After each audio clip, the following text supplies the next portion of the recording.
Welcome to another episode of Digital Media Church. I'm your host, Matt Williams, and in this podcast, we have conversations about how can the church live out the digital commission in digital spaces. And today, I'm very excited because we have a guest named Haley Cousins. She is the digital marketing director at Crossroads Church, and I got a bunch of questions for her. She's got a ton of experience, and I'm really excited to dive in. Haley, thanks for being here today. Yeah, thank you so much for having me.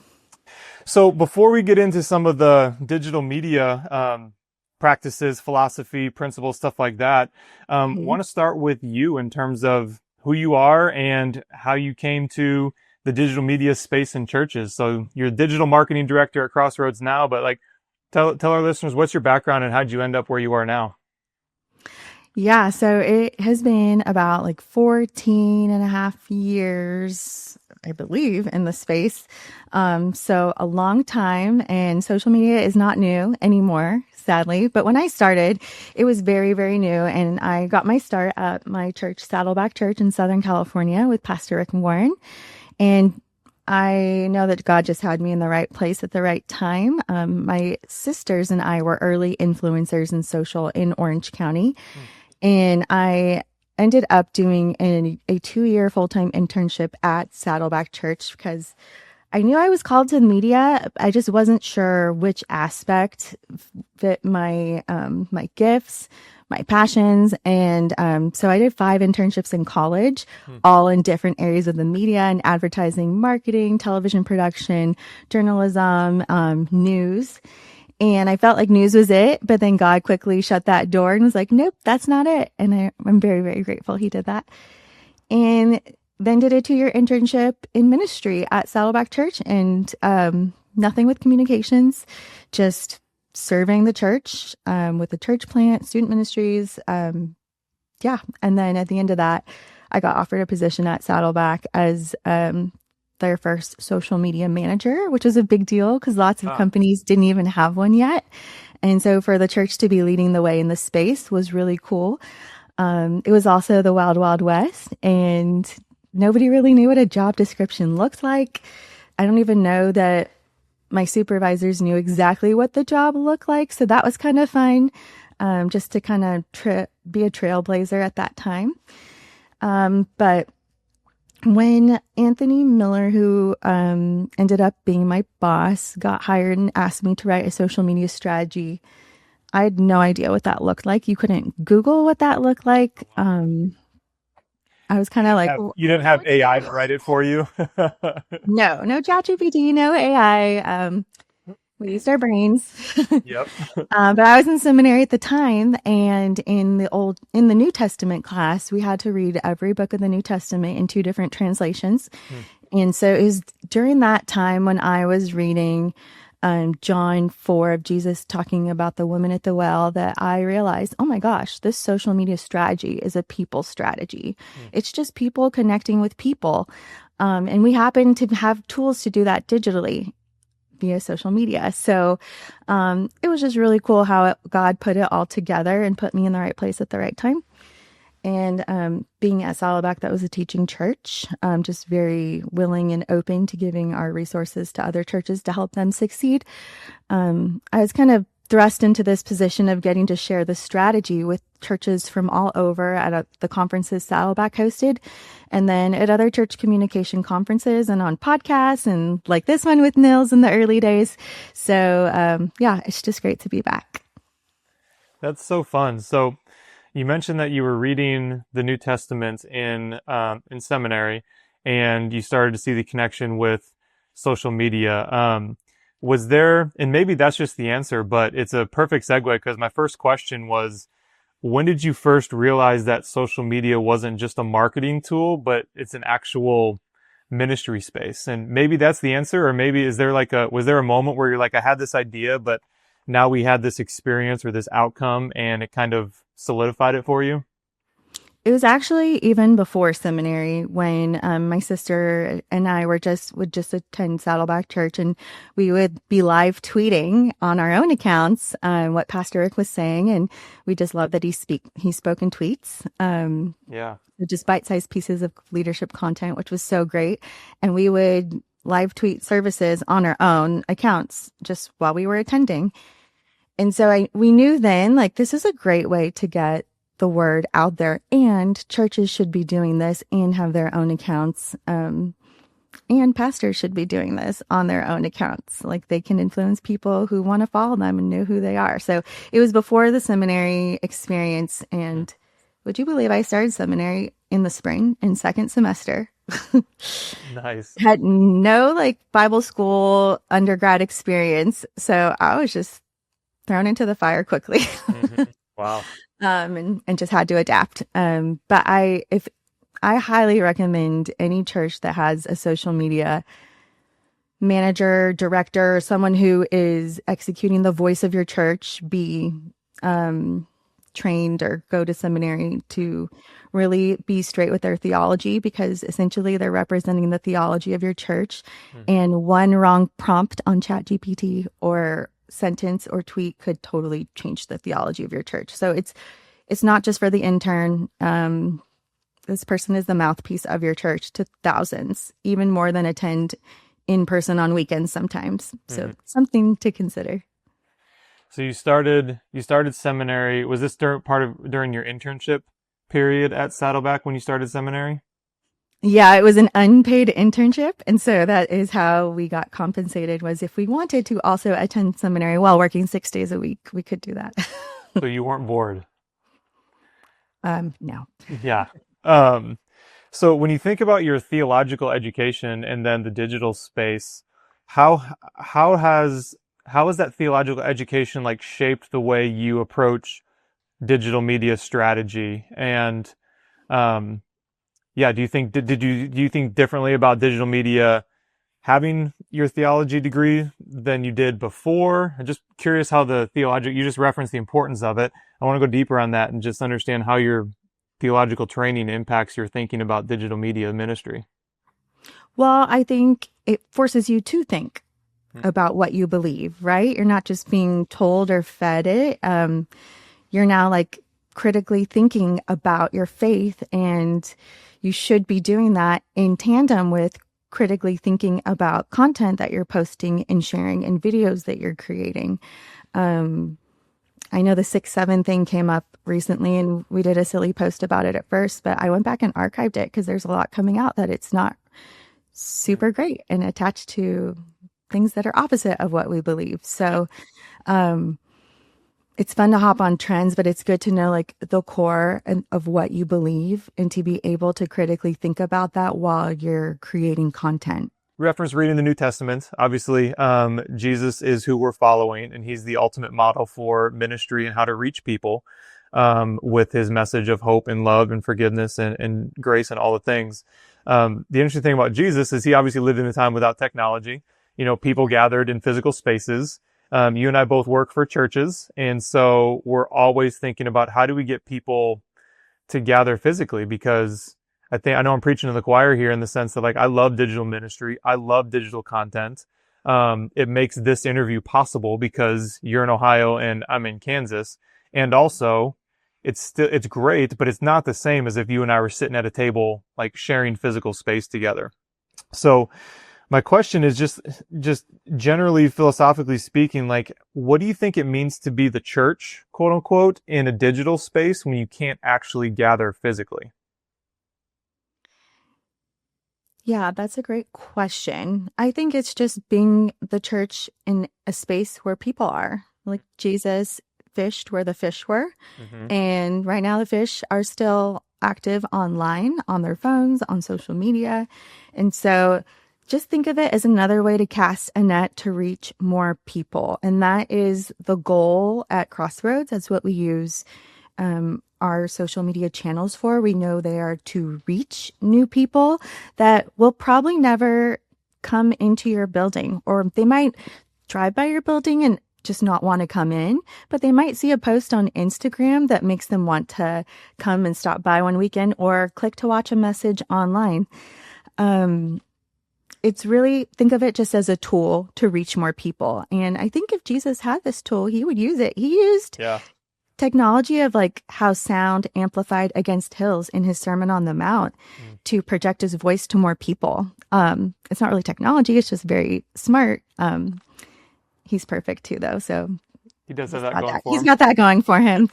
But I think if there were speakers and things, like he would use those to reach more people to enter the kingdom of heaven. And so that's how we approach it.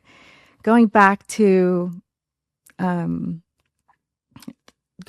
seminary and to the strategy from John 4 of Jesus meeting the Samaritan woman at the well, that really laid out a 3-part strategy of how to use these channels. It was Jesus approaching her and talking to the woman. This is something that Jews didn't do to Samaritans and men didn't do to women. And so he engaged with her and he saw her as a person on a personal level. And then he shared with her this living water that he had. He gave a very practical lesson in a way that she would understand it. And then he told her to go, not to tell anyone, but what did she do? She like went and told everybody in town. She was the best witness that day and brought a crowd back to learn more about Jesus. So engaged in ministry opportunities. They talked about practical things like, where's the real place to worship, here or there? I like to say she might have invited people to a night of worship. I don't know. But he shared ministry opportunity with her at the end. So connect, teach, and share.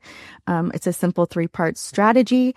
It's a people-to-people strategy, and these channels were originally created for people to engage and connect with other people.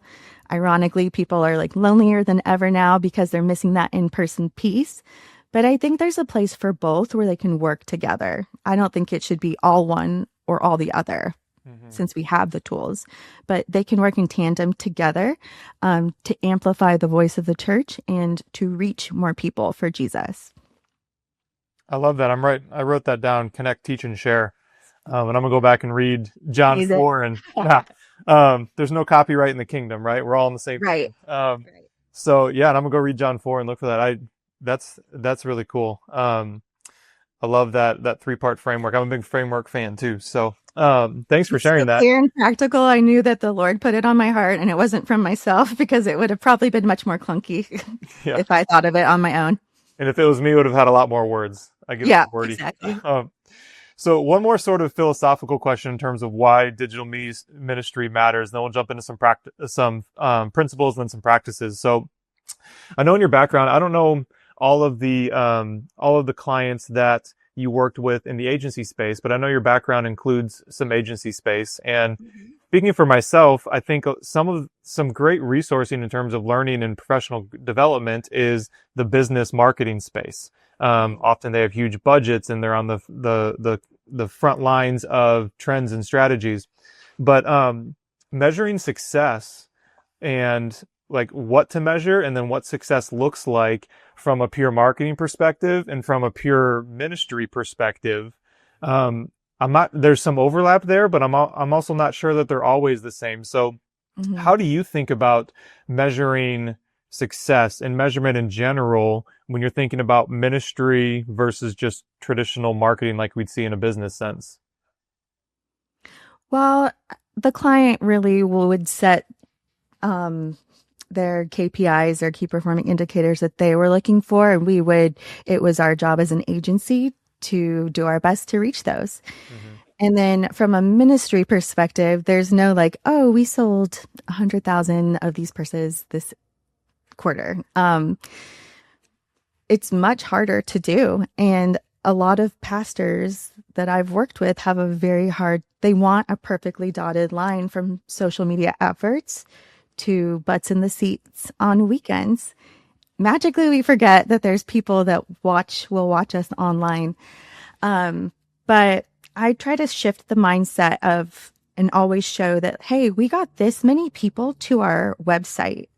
Our website is our owned space. Social is a rented space that we don't own. It could go away tomorrow and we can't say anything about that because we don't own it. But we own our website. And so as long as we're bringing people and introducing them into our ecosystem, that's a win. That's a win for us because they probably won't just stumble across our website on social media if we weren't pointing them to it. or showing them where they could find life or healing when they're going through a divorce or meeting a felt need in the moment. And so showing leads to a website, showing views, like look at the awareness we're raising by our posts and by our efforts. That's huge. It's not free advertising because you're paying for staff to run these channels and to do it, but it's the best return on influence you're going to get because you don't have to pay extra money to get seen on these channels. If you do a good job, the algorithms will feed you out to your target audience. And so like awareness leads to the website. It's hard, like the other numbers always change because sometimes like engagement rate is the most important. Then the engagement rate is a healthy one nowadays is 0.5%. I don't know if you know this, Matt. Like I didn't know that. 0.5%. That doesn't sound great, you know, to know that 0.5% of our followers will probably see our content. But Crossroads, we want to do things with excellence for the kingdom. And so we measure ourselves to industry standard. And we try to match that, not a nonprofit standard engagement rate, but to industry standard. And despite like how quickly all of the different algorithms are changing, we're still rating even higher than the industry standard as far as engagement. But like I said, those numbers are always changing. Mm-hmm. What we realized the other day in conversation in the office was a video editor came to me and he's like, have you seen this trend lately? And he's like, it's about like captioning things that are already happening on videos. And I was like, no, but like the algorithm you're getting because of what you interact with, those trends that you see are going to be so different than the trends that I see. Mm-hmm. So there's not even like viral trends as much anymore. They're so niche to what you engage with and interact with. That was kind of mind blowing too. Yeah. It's just changing so much. Yeah, that's the one thing about this line of work is, don't get too comfortable because I love how you mentioned owned versus rented space. Like it's awesome because we have essentially like outside of staff, like you said, the tools are technically free. So it's like the greatest opportunity in the history of mankind to communicate, but at the same time, we don't own it. We don't control who they're sending to who, and that's an important thing to remember. Mm-hmm. Yeah, I had a pastor ask me like, well, why is social so important? Why do we even need it? And after going through a big long explanation, the clearest way he understood it, I said, well, we're gonna open a new location. Let's try to do that without putting it on social media and see what happens. Yeah. And he was like, oh no, let's not do that. I understand. Yeah. You just can't nowadays, especially with how Gen Z has replaced Google search with Instagram search and TikTok search. Like they're discovering us first on those places before Google. Like that's a big transformation and shift from even like 5 years ago in the industry.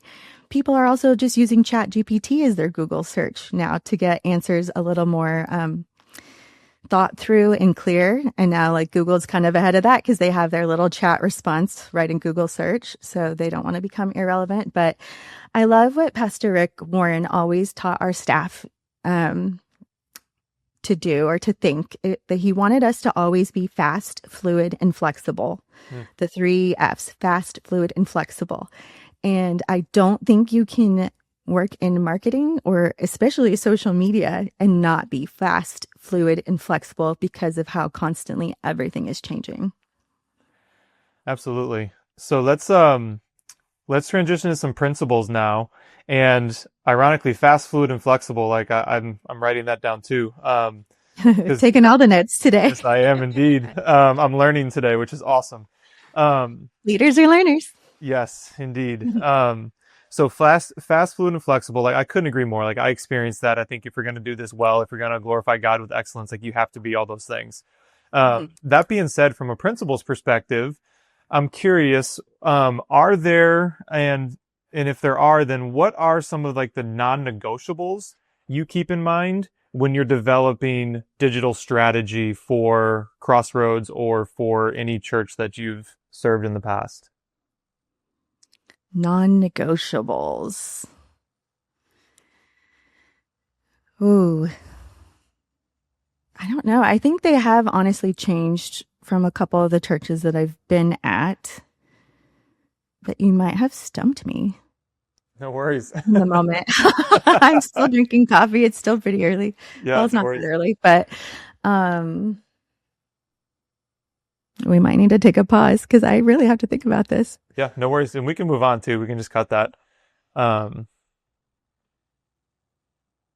Yeah, I don't know. I have to think about that. okay. Yeah, no worries at all. Um, let's I go haven't been to, stumped, Matt. So congratulations. well, thank you. Um, all right. So let's jump in. Let's just jump in with a new question. Does that sound all right? hmm Okay. If it comes to me, I'll let you know. Perfect. Um, okay. So Haley, you and I have an awesome opportunity because we work at churches that are, good size. We have teams and budgets and things that give us advantages when we're playing in this space. But Mm. if we put on the hat of a smaller church, or I often think about like in our denomination, there's pastors that have multi-point charges where they're serving multiple churches at the same time. So how would you help churches think about, and especially smaller churches, think about how to compete for attention in digital spaces that are dominated by big platforms and big budgets? Like, how do we start to think about that in terms of we don't have a lot of resources, but we feel compelled it's important? Like, what do we do? Yeah, I love that question. Um, I think of my parents' church that I grew up in. It's a small Southern Baptist church, and they are about like 1 to 200 people. Um, but they find a way to make it work, and they're scrappy, and I love it. Like my dad sets up his computer in the back to stream live to Facebook every week. Sometimes I think it might be his iPad. I'm not even sure. But he finds a way to stream live to Facebook for like the couple of older women that aren't able to drive to church that Sunday. And there aren't hundreds watching the feed, but like they're doing it for the one.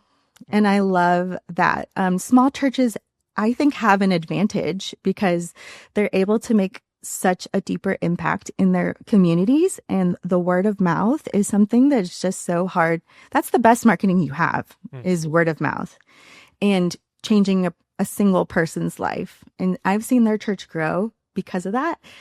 But also they find members of their congregation. I think my sister might be one of the ones there that's helping run their social media channels, and just remembering to like take photos with her phone. It's not, they don't have photographers like a lot of our churches do. Just snapped with an iPhone, or taking a little bit of video and putting it out there. And like I said, social media is free, essentially. So if you have a volunteer that can do it, you're anyone, and you should have volunteers at your church. We should be equipping the saints for ministry, no matter what size our church is. Smaller churches especially. I think also like God has gifted people in your congregation so differently. So it's just finding those talents and encouraging them and equipping them with the authority to take this on, lead this space. Like you're it. You're going to now be our social media director as a volunteer. I get approached by people. I think even my sister's brother-in-law just asked me this week, to write a job description for a full-time like social media person who is a volunteer at his church. Hmm. And so I love that. I love that pastors are finding those people that and encouraging them and equipping them to run these channels and to represent their church well. I love you said, do it for the one. I was doing a workshop this past fall at a conference we hosted, um, and it and I just love that, do it for the one, because what I shared was if you like, let's paint a picture where somebody, you're a pastor on staff or you're a church leader on staff, and somebody says, hey, I need some help, I want to schedule a coffee conversation. And so you're like, great, let's get it on the calendar. And so you start doing some quick math. You're like, okay, I'm gonna spend 15-20 minutes trying to figure out who is this person, what are we walking into. I'm gonna drive 15 minutes to the coffee shop, I'm gonna sit there and talk for an hour. I'm gonna drive home. I mean, you're at like two-ish hours, and all of that is for a conversation with one person. And as ministry minded people, I think anybody would say those 2 hours were completely worth it to make an impact on just one person. And Yes. in social media, digital media, especially when we look at all the big accounts, we're like, there's thousands of views, there's thousands of likes, there's hundreds of comments. And it's like, well, my post just got 7 likes. And so is this really worth it? And I think that ministry mindset, do it for the one, can help, because if you spend whatever time it takes to create one post that makes a difference in somebody's life, that feels like ministry. Mm-hmm. Yeah, I have to give Andy Stanley the credit. He said, do for one what you wish you could do for many. Hmm. So that's where that came from. But don't be sad about those 7 likes, because remember, 0.5% is the average engagement rate. So, and that's even like, look at the views on the post now. That's the metric we're looking at a little bit more, knowing that there's a 0.5 industry standard engagement rate. Yeah.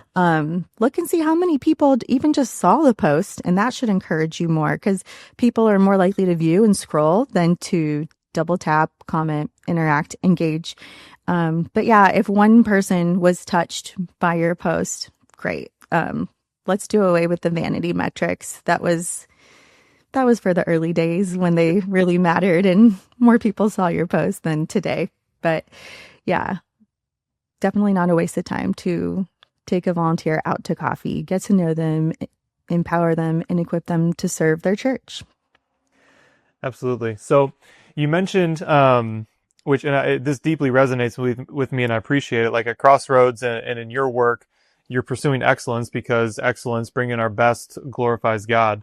And so, my question is this, like when you're thinking about social media and what you're doing for Crossroads, how do you balance authenticity, and perhaps another word is approachability, sort of like that raw aspect of it, with professionalism that is important as well? Like how do you, I just did the 6-7 thing. How do you, how do you We work balance? for 6 days and we rest on the 7th. That's There you what I go. saw on my feed, I think, this morning. I was like, I love that. Yes. We're somehow trying to reclaim 6-7, but how do you balance like authenticity and approachability with professionalism, in terms of like, this is our standard of excellence? I don't know if we're the right people to ask. We're very professional as an organization, but also very approachable, because we're out there for the sinner, right? Like we want to be a hospital for sinners, not a hotel for saints. And so a lot of the approaches that we take, like the level of humor we have at Crossroads on our posts, I haven't seen it anywhere else at any other Okay. church, and no other church I've been a part of.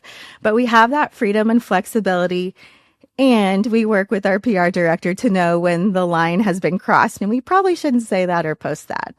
So there's a good, healthy balance. But like we hopped on that Cracker Barrel trend with changing the logo just because it was funny and it was approachable, and it went viral. And so many people, for our church content, so many people just thought it was the funniest thing who knew. But then we had like all these boomers on Facebook that were like, I don't want you to change the logo. There was nothing wrong with it before. Like they didn't get it.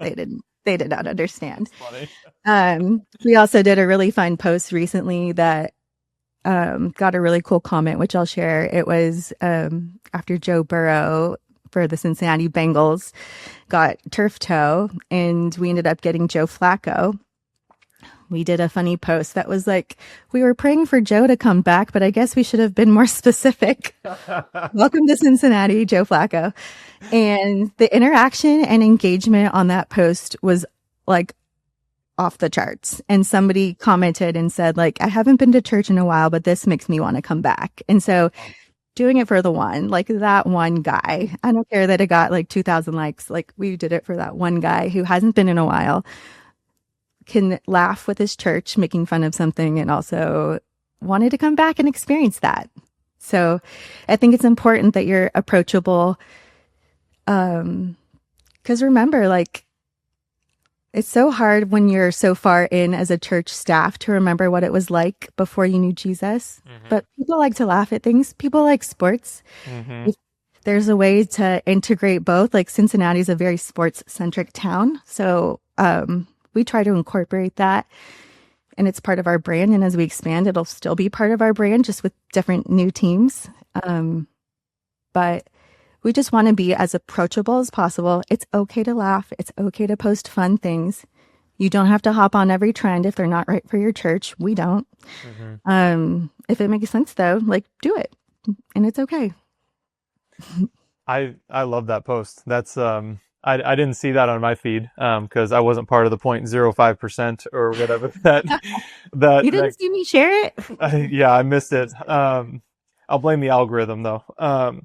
But Yeah. that's really cool, and that brings up the next question. Then want to jump into like some tactical like tools and practices. But do you have any sort of like framework or mindset or consistent way of thinking in terms of like this is content we want to create versus this is content that we are going to skip or we're not going to hop onto it? Like how do you balance that? Because the opportunities are essentially endless. Sometimes it can be paralyzing because you're like, where do I even start? So how do Hmm. you start to think about like we're mapping out our content calendar? How are you thinking about what to do versus what not to do? I think like keep the main thing the main thing. We know we have like a skeletal structure of content that we're going to repurpose from our weekend teaching throughout that week. And then we know we're doing that again the next week and the next week. But we also don't hold it so tightly that when other opportunities arise, that we can't be flexible and weave those in.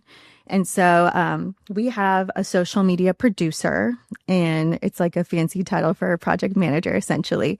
But she's also a strategist, and she thinks through the content from a high level perspective and then also zooms all the way into super practical. So we know that we'll have a lighthearted, encouraging reel on Mondays and Thursdays Mm-hmm. from the weekend teaching. Might not always be lighthearted, but just a really good point from the message that will resonate with people. And then we hold like, I think one, maybe two promotional posts in the feed, and that's Monday through Friday. Okay. And then I think it's just one I'd have to check back. 1 to 2. We're pretty flexible with them, but then we also put in like some other just fun or carousel like content that people can engage with as well. And we will post more than once a day a lot of the times if there's just that many great ideas. Like right now, oh, sorry. The way I'm on a pause. I was going to say we're in a Christmas series, but I don't know when this is going to air, so I don't want to outdate it. No, thanks for checking. But if you just reference like, Christmas, like when we're recording this, it's a Christmas series. That's completely fine. Okay. I wasn't sure. Yeah, thanks for checking. I appreciate that. Yeah, you're welcome. Okay, and we're back. Yeah. Yeah. Right now we're in a series that leans itself towards a lot more fun content per weekend message, more so than a regular series. Mm-hmm. So we're open to posting 2 times a day. That's not the regular, but we know like weekend content, like again, is that connect, teach, share. The teach piece is value driven content that is the most valuable for your followers. It's not what's most valuable for us. It's most valuable for them. And then connecting and engaging with people because we care about people first. We want content that does that as well. That's the top piece of the funnel. So that strategy, connect, teach, share, we like keep that as the framework, and then we'll easily be able to like weave in other things as needed.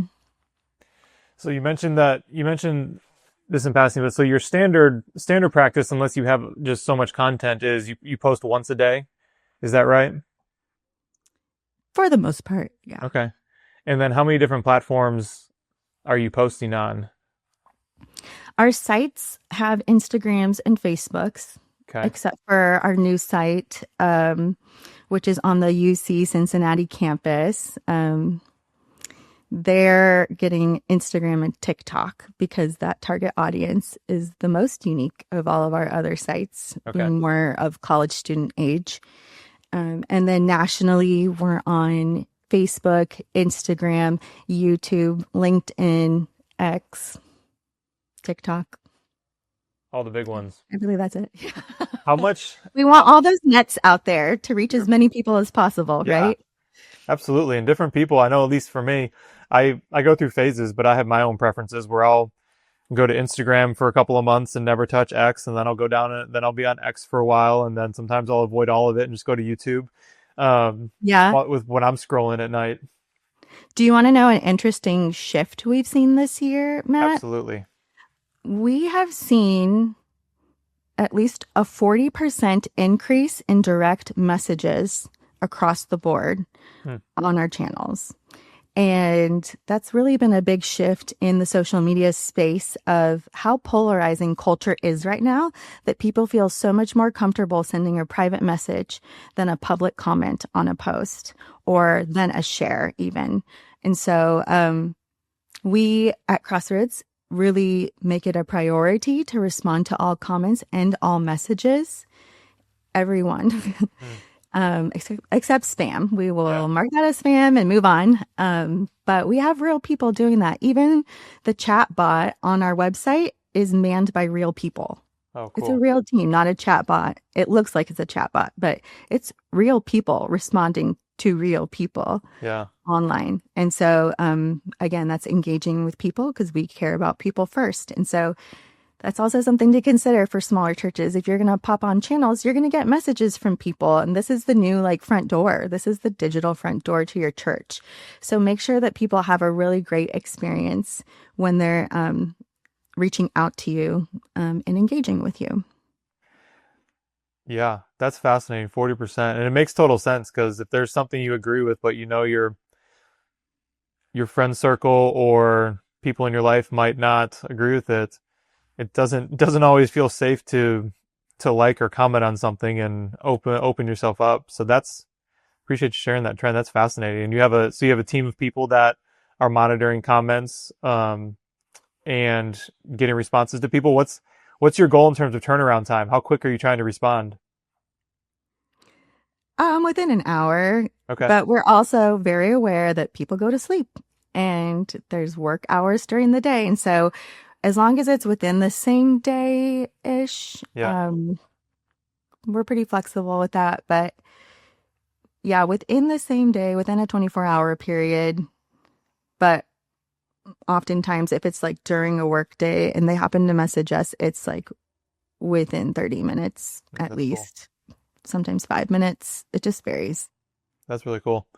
When you're mapping out content for multiple platforms, whether it's two platforms, like let's say Facebook and Instagram, or it's 7 platforms, like you're trying to do all the major ones. How do you think about cross-posting content across different platforms? This is actually where ChatGPT can be very, very helpful. So it's we have a copywriter and she'll create copy for primarily our Instagram accounts. And then we don't really need to modify it much for Facebook. But I'll take that copy and say, draft this into, make this LinkedIn friendly in our voice. And it's really good at doing that. And so I love that we have these tools, but we use them. We don't abuse them. Mm-hmm. We don't expect them to replicate what people would do because they're not people. It's a soulless machine. Mm-hmm. And as church leaders, we should not be going to a soulless machine to be asking for prayer prompts or to be asking it to be the voice of our church. We tell it what our church voice is. And then with our human spirit and soul of Jesus Christ and Holy Spirit in us, we modify and we tweak, but we use it. We don't abuse it. And so I just don't think I would ever recommend the day when a smaller church is like, oh, I don't need a social media person. I can just use ChatGPT. Mm-hmm. I would not recommend it. Yeah, it brings to mind, giving credit where it's due. Justin Herman was on the podcast, and he's the online pastor at Mariners Church, and again, there's no copyright in the kingdom. We're all learning from each other. I'm Mm-hmm. stealing his quote. He says, you can use AI foolishly or faithfully.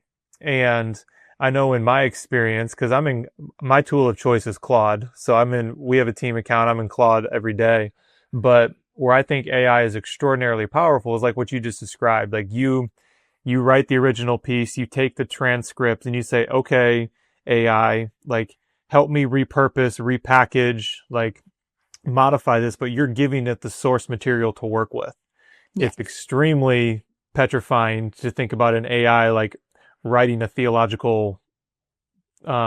a theological thought for you instead of you saying, hey, I have this. Here's now just redo it because yes, I could do that, or you could do it and it would be faster and I'm telling it what to do. Mm-hmm. Yeah, 0 out of 10 recommend that. Yeah. And it's just called laziness. Okay, let's just call it what it is. Yes, absolutely.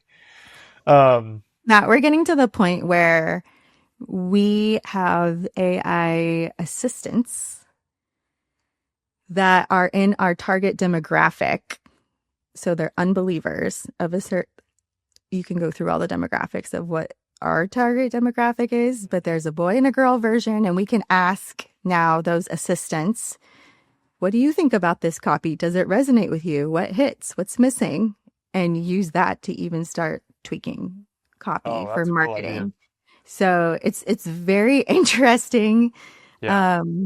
how far it's gone, even with like data and insights. But yeah, again, we use it, we don't abuse it. Yeah. No, that's fascinating. I'm going to remember that one too. I just remember recently, this past fall, I was working on marketing for a car show and I'm not a car guy. I'm like, does it have a cool screen inside? That's all I care about. Like, Yeah. I'm, I understand that people like cars. I do not understand it. So that's where, to your point about having an AI assistant help you think like the people you're trying to reach are thinking. I think I started with perplexity, and was like, why do people go to car shows? Like, I'm not a car person. Help me understand. And then I took that response and then I went to my Claude project. I'm like, okay, this is the purpose of our event. Like, our voice and why we exist. This is why people like car shows. Like, help me write copy for social media and the website because Yeah, that's great. I might have spent 3 hours trying to imagine something, but that's a good use case, not an abuse case of how AI can make me better and faster at my job.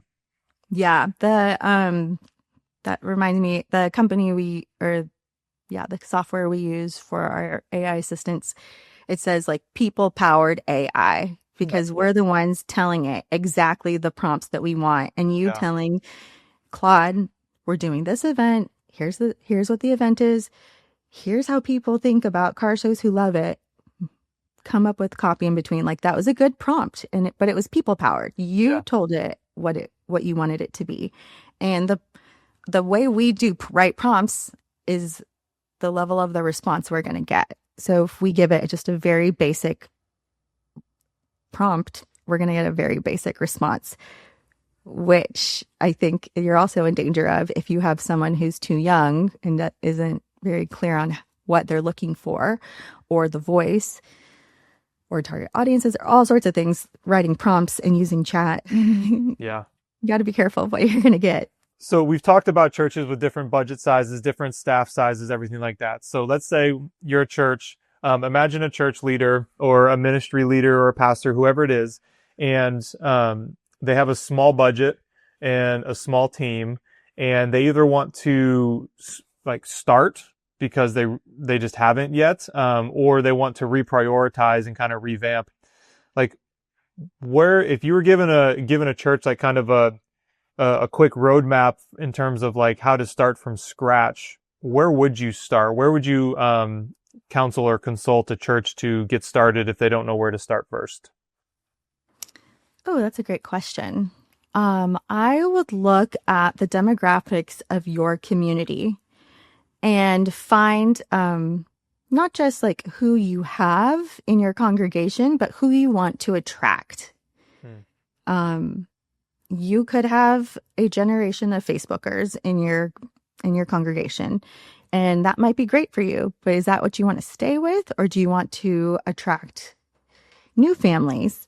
Hmm. So depending on who you want to reach is where it might help direct your attention to where you might want to look.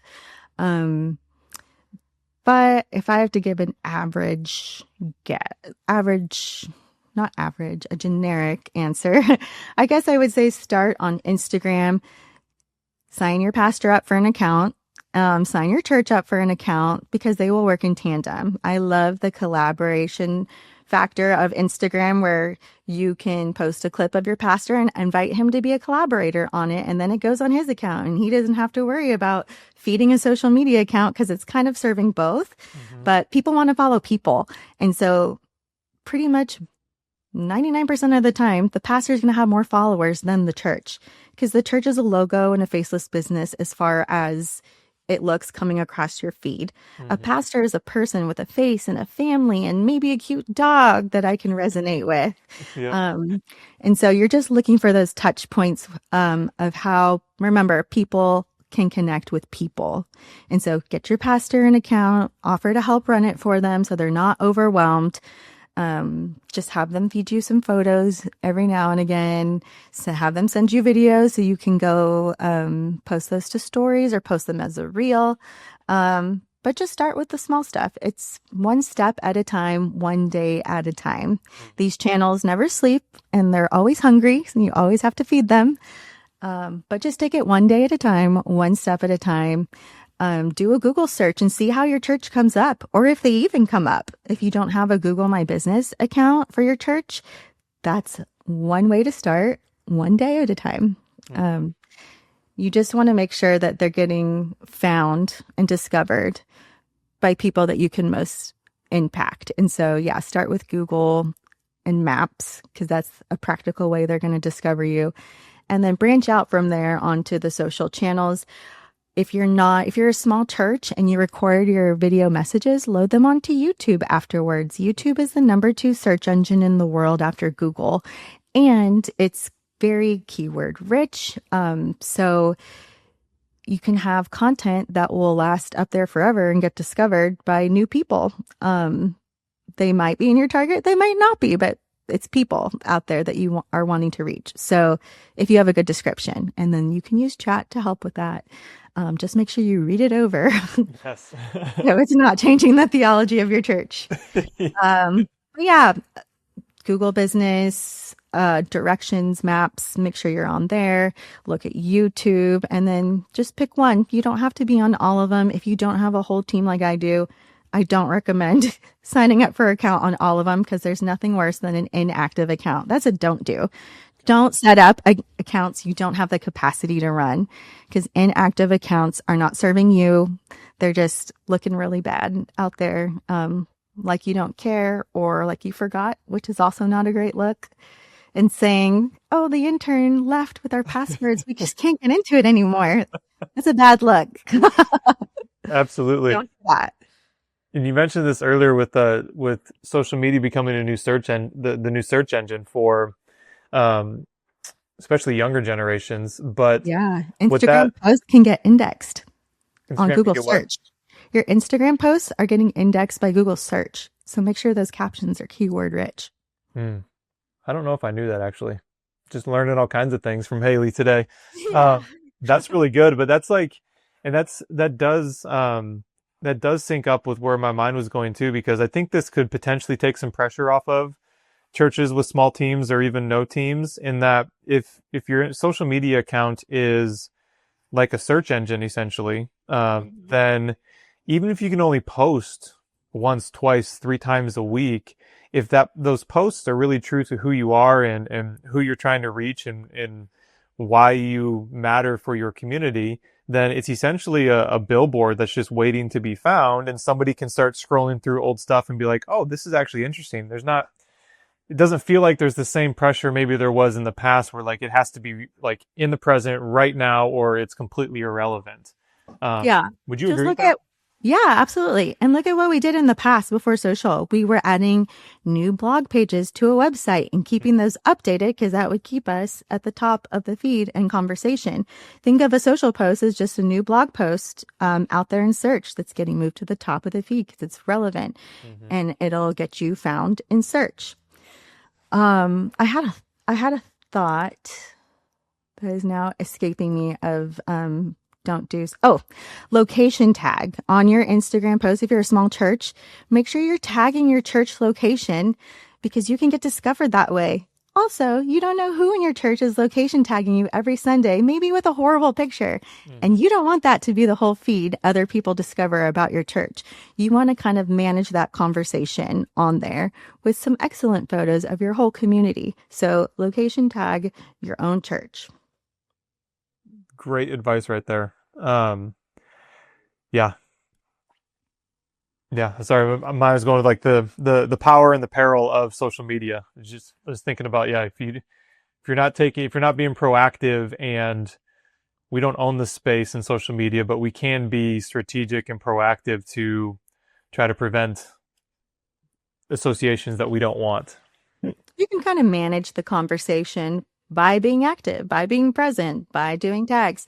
Um, RIP to hashtags. That's probably the saddest thing that has really just slipped away to me. I loved a good hashtag. Yeah, I was given I think 4 foot by 4 foot wooden hashtag with lights at Saddleback when we hit 100,000 followers. that's awesome. That was a milestone back in the day, believe it or not. And so, like, I love me a good hashtag, and the fact that we don't even need them to keyword search our posts, it's awesome. And it's just really sad because those Yep. were, unique to the channels at the time. But Hashtag what can RIP, you do? right? Yes. Um, cool. So when you think about, I'm curious about this question on two levels. Number one, what you're doing, and then number two, just thinking about teams and budgets of any size. Like, what are the essential tools that that you use or that you would recommend to make excellent social media possible? Ooh, well, I think we all know this, but I'm never going to assume because some people might not. Canva. If you don't have a whole graphic design team, get yourselves a Canva account. They're free. If you want higher quality graphics within Canva, pay the $14 a month to do it.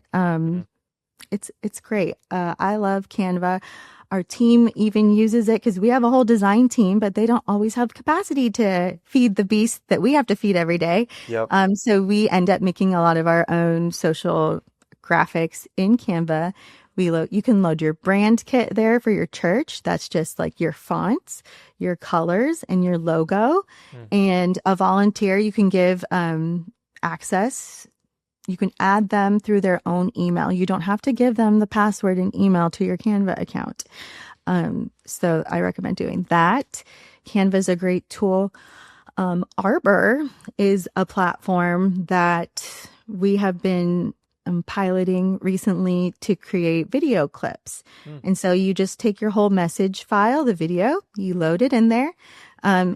If you took notes during the weekend service, you can type in a part of those notes that stood out to you.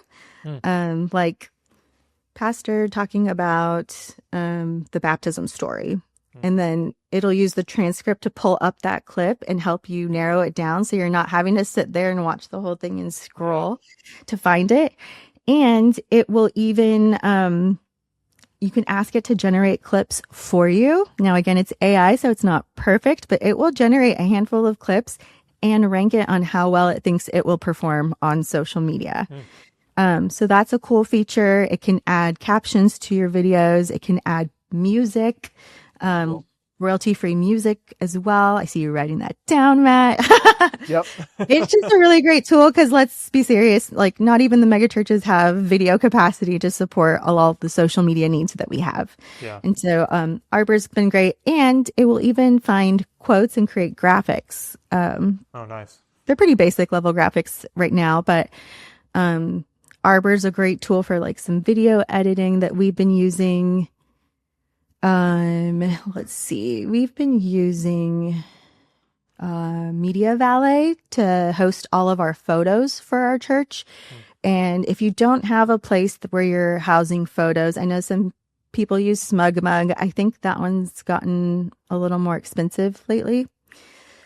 But Media Valet is a tool we're using to host our photos. And if you have volunteers, you can give them a login and they can go in and pull photos for social, because people want to see people. Photos still do really, really well. We use Sprout Social because of how many sites and locations we have. It works really great for us. If you're a smaller church, probably like a Hootsuite or Buffer might be a good tool to use for scheduling content.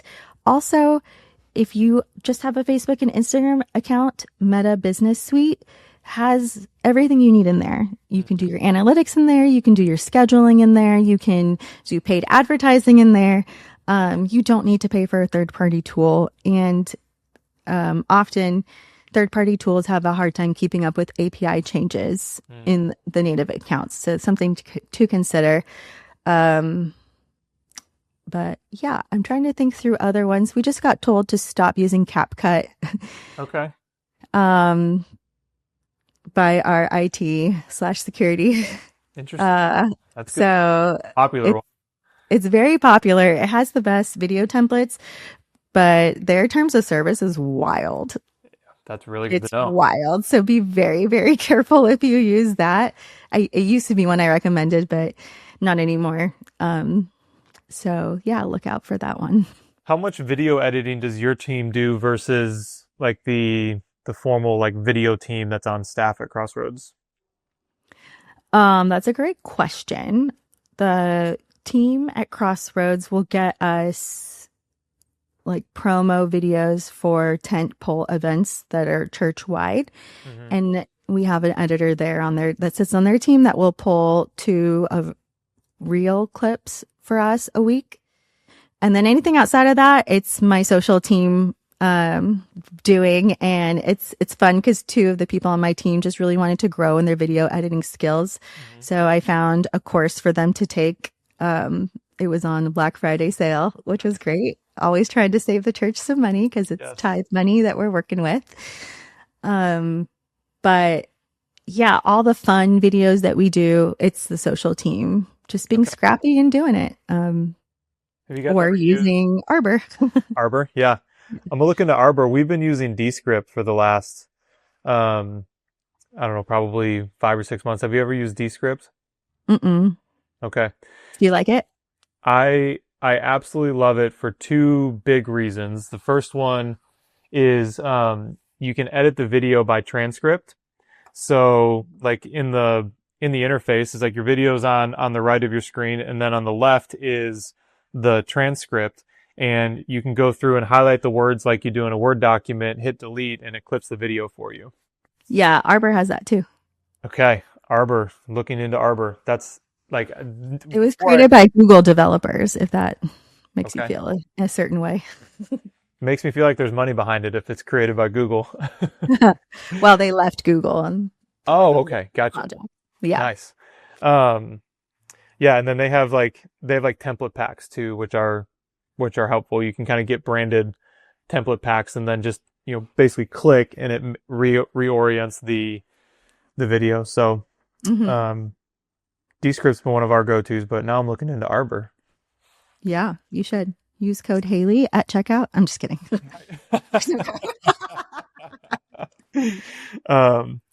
I love that. So, we've covered a lot of ground, and I just really appreciate your time and sharing as much as you have. I think my kind of wrap up question to land the plane of this episode is there anything we either haven't covered that you feel strongly about, and or to the church leader that's listening here trying to figure out how to do ministry in the digital media world, like what would you leave our listeners with?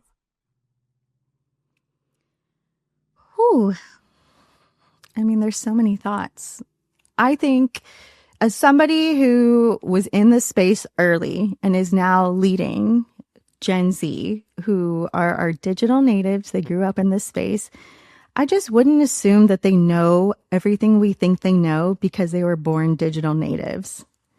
There's still a lot of wisdom with millennials leading in this space because we really had to like figure it out. I mean, we wrote our own code for MySpace pages, for crying out loud. We figured out how to illegally take music and rip CDs off of it. So I think there's a good partnership that can be had there.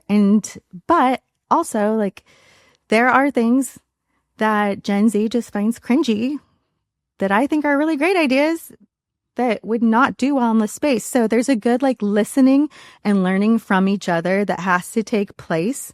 I wouldn't just assume one generation knows everything because there's a good mesh now between the two. So work together, work collaboratively.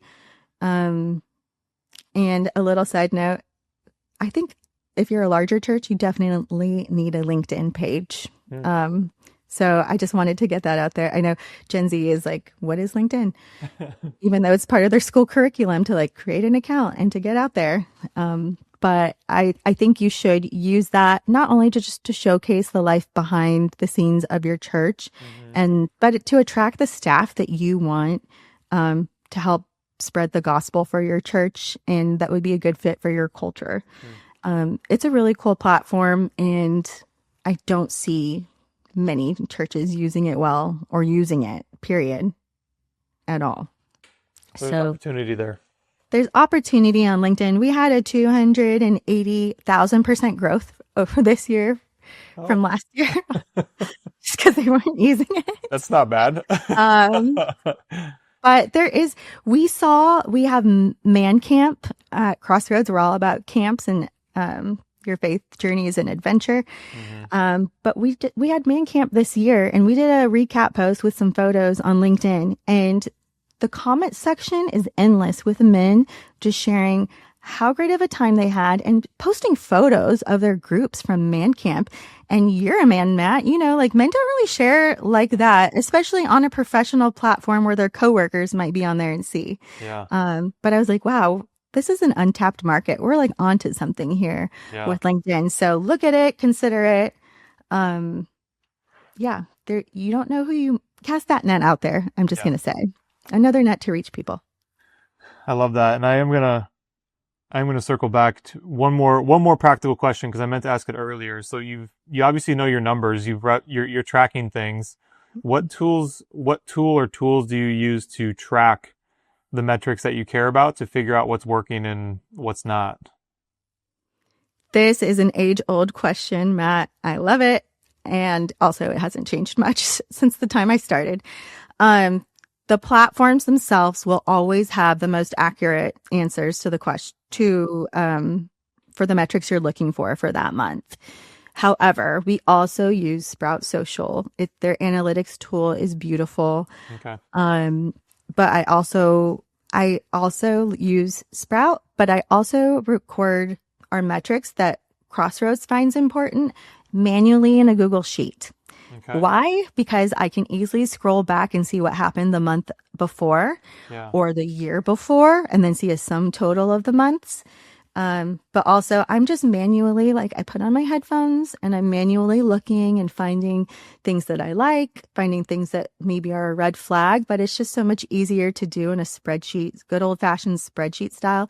And then if some number looks off, I go into the platform and I look and see, is it really off, or was Sprout's API messed up that month? Because oftentimes it could be. So manual, I will say, is always going to be the best way to do it.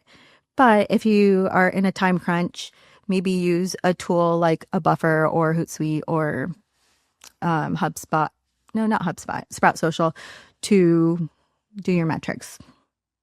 I love that. And it's encouraging to me, because trying to find like the Swiss Army knife that solves all the problems and probably doesn't exist. There's just something to, like, whether you're typing or you're writing, like, it just sticks in your brain and it's easier to notice things. And so yeah, it's more manual, but that's part of the human part of our job, right? Sometimes you just gotta get your hands in the dirt to really have a full grasp of what's going on. The metrics don't lie. And when your senior pastor is wondering the value of why you're doing what you're doing, you have these numbers like right at your disposal to pull up and to look at and be like, hang on a minute, like our channel grew by 600% this year. Like that's crazy. So it's really important to have. I used to hate metrics. But my boss back at Saddleback Days really showed me the value of them and how I can elevate myself as a leader when I have those on hand and tell a story with them. I love that. Well, Haley, this has been super fun. It's great to see you again, and I've been looking forward to having just a fun conversation as people that are doing similar things, and then just hitting record. So you've you've got awesome experience. I just appreciate what you're doing in the world. Just, you know, I forget if I told you this on the first call, but here at our church, like we look to Crossroads as like on the leading edge in terms of what are they doing and how can we learn from them. And so I just appreciate what you're doing and that you are applying your skills to the church. And yeah, you're making a difference because the people that we reach are often influenced by, you know, what we're learning from you guys. And that's kind of one of the goals of this podcast is if we can just be better together and lock arms and be unique and also be on the same team. I think that the kingdom is stronger for that. So I just appreciate your work and appreciate your time today. Yeah, thank you so much, Matt. That's what it's all about. You know, we're not in competition. We're just out here linking arms to against the enemy who is real and who is out there and sometimes in our comments on our social channel. Yes. But we're just here to reach more people for Jesus, period. And so let's do that. Let's not put down other churches in the comments. We'll see people do that too. Yeah. But let's just encourage and uplift each other and reach more people because I feel like the end's coming. It's got to be coming soon. Yeah. And that's the perfect place to end. So we'll stop there. And to everyone listening or watching, thank you for joining Digital Media Church. We'll be back next week with another episode. And be sure to check the YouTube description or the description on the podcast platforms, wherever you're listening or watching, because we'll have details, links to Crossroads and anything that we referenced in this episode so that you can dive deeper. So, Haley, thanks again for your time today. Thanks, Matt.